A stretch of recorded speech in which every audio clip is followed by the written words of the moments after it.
Student, आज का हमारा टॉपिक बहुत ही इम्पोर्टेंट है जिसमें हम पढ़ेंगे what is the difference between class and phrase. इसके बारे में बहुत सारे स्टूडेंट कंफ्यूज होते हैं क्या है कि हमें किस तरह पता चले ये सेंटेंस क्लास का है या फ्रेज का है। मैंने आपके लिए एक टेबल बनाया है, एक स्केच बनाया है जिससे आपको बड़े ही आसानी के साथ समझ आ जाएगी। सबसे पहले हम देखते हैं क्लास। क्लास है a group of word which makes a complete sense। complete sense इसमें कि इसका मतलब है एक मुकम्मल मीनिंगफुल फिक्रा देता है जिससे सुनने वाले को या पढ़ने वाले को समझ आएगा। एक और इसकी डेफिनेशन है, वो भी हम देखते हैं। It has complete meaning by itself. ये कहता है कि ये खुद से एक मीनिंगफुल सेंटेंस आपको देता है कि जिससे आप समझ सकें कि आया के इस सेंटेंस का, इन अल्फाज का क्या मतलब है। इसकी एग्जाम्पल हमारे पास एक ये है, the book is on the table. अब देखें, the book is on the table, पता चल रहा है और सुनने वाले को भी पता चल रहा है कि किताब मेज के ऊपर पड़ी है। ऑन द अदर हैंड अगर देखें फ्रेज के बारे में, तो फ्रेज इससे डिफरेंट है।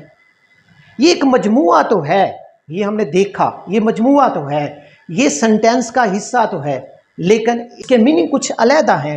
A group of word which makes a sense but not give complete sense.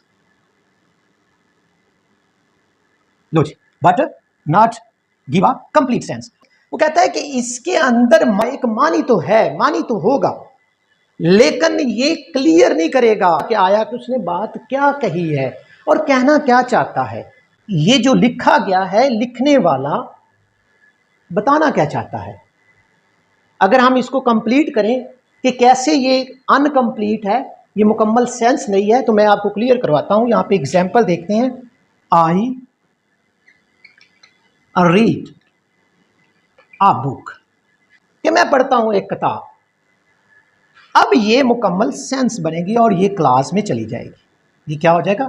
Class में चली जाएगी। लेकिन यहां पर मानी है, लेकिन कंप्लीट नहीं। और दूसरी, many boys.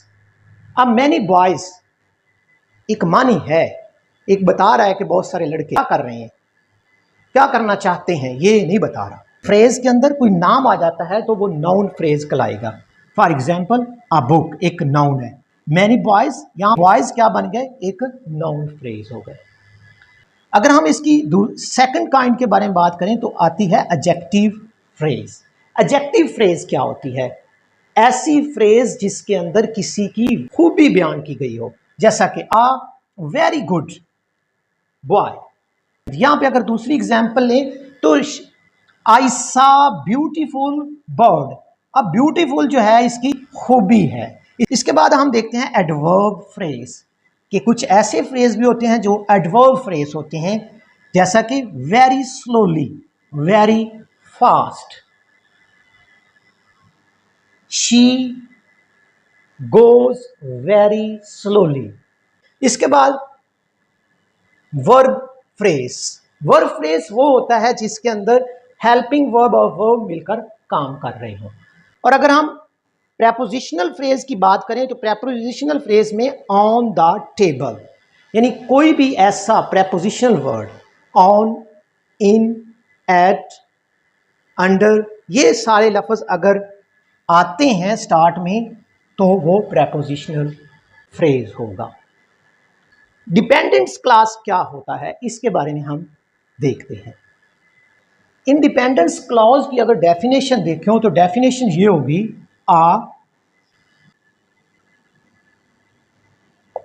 a group of clad has combination of subject verb and make a sense but not give a clear sense when it use alone, it depend upon independent clause to make the clear sense। इसका मानी बनता है कि ये भी एक क्या है, ग्रुप है वर्ड का और सब्जेक्ट और वर्ब के साथ मिलकर बनता है।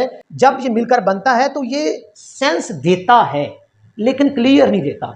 क्लियर कब देगा, जब मिलेगा किसके साथ, इंडिपेंडेंट क्लॉज के साथ, और फिर क्लियर सेंस देगा।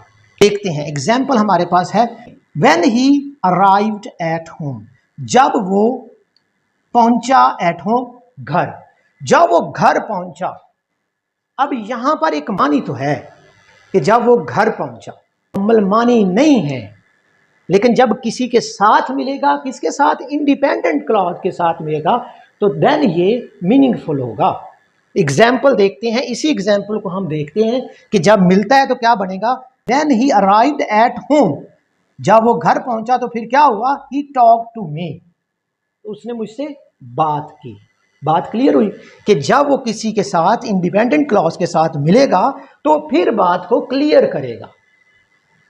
आगे देखते हैं इंडिपेंडेंट क्लॉज। इंडिपेंडेंट क्लॉज जो होता है ये बिल्कुल सेंसफुल कंप्लीट मीनिंग रखने वाला ये एक काइंड्स है कि जब भी ये सेंटेंस, इस तरह का सेंटेंस आएगा तो आप कह सकते हैं कि ये इंडिपेंडेंट क्लॉज है। एग्जाम्पल देखते हैं। एग्जाम्पल ये है कि जी आपको क्लियर करेगा कि आया के कहने वाला बात क्या कहना चाहता है, लिखने वाला बात क्या लिखना चाहता है। When he arrived at home, जब वो घर पहुंचा तो क्या हुआ, he talked to me, तो उसने मुझसे बात की।